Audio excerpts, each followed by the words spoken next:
Make a toe bend that's inside out and all over the place, then you put your quarter bend in to complement that. You're going to be reshaping your shoe 4 or 5 times throughout the shoemaking process.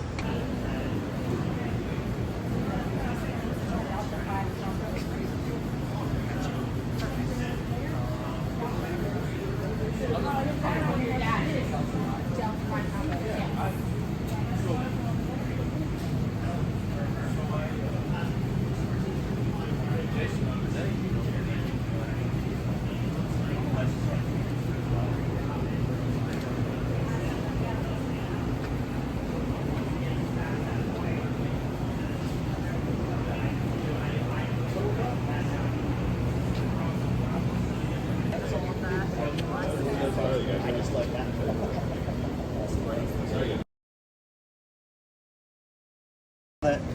The hoof wall's rolling over a little bit. We don't want to get a corn. We don't want to get an abscess in that area. So I'm going to clean out that area. I'm going to tidy up my white line area. And I'm going to go around the foot. As you're seeing, I'm not hardly taking anything off because there's not a lot of foot to take here.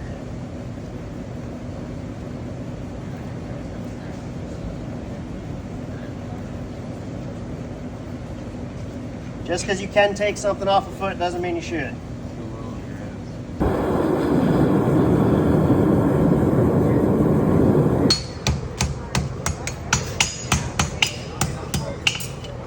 The idea when I'm making the shoe, when I'm making the toe bend, is I want that toe bend to bend and those branches to come in at the angle where they hit the widest point. So then all I have to do is turn a heel on it and put a heel on it and then turn my quarter and I'm there. I'm not chasing my branch this whole time. So I like to take my time and make this toe bend correct. If you make a toe bend that's inside out and all over the place, then you put your quarter bend in to complement that. You're going to be reshaping your shoe 4 or 5 times throughout the shoemaking process.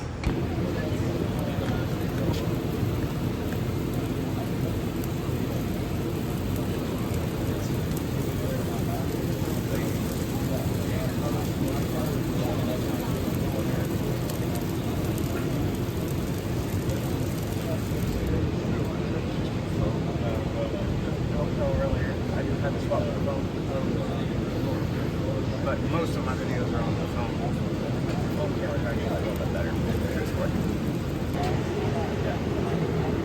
Where they retrain and rehome thoroughbreds off the track to go be show horses, and I usually put a lot of unclipped shoes on them.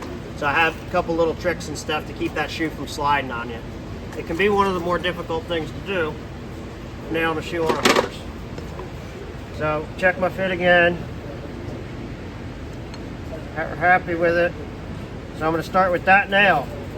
So being as I'm starting with that nail, I'm going to push the shoe up and over towards that nail ever so slightly. Because typically when we start a nail on, it does what? It goes away from the nail and back, right? So I'm just kind of setting it up the opposite of that before I start. Try not to hit Andy's old nail holes. I'll get that where that nail's starting to grab. Reposition my shoe. Do the same thing over here.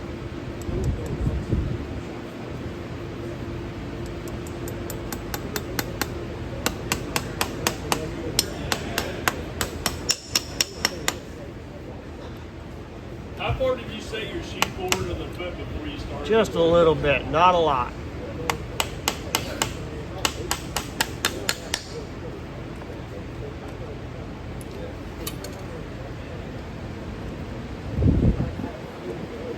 Pretty much where we want it to be. I'll usually kind of continue that process throughout nailing on an unclipped shoe.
All right, it's the same thing.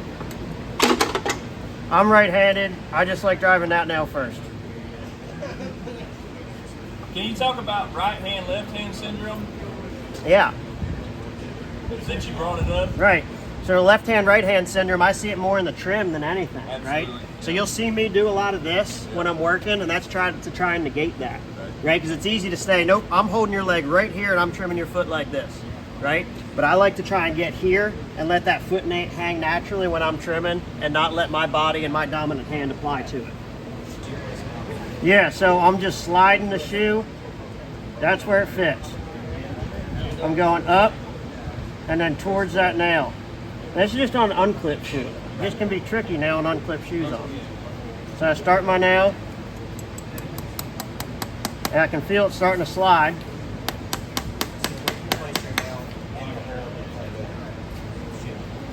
Same spot. You keep asking about that. Everybody got a different answer. John, it's okay to say I don't know sometimes. What's the theory of I don't know how to teach it. I'm just messing with you, I don't know how to man. teach it. What's up? What's the theory of why it slides? Oh, it's just the nail going in and the pitch of it. It's just pulling it like that. Yep. And your hammer's going like this. Right? So now it's about where I need it to be.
You haven't seen this foot.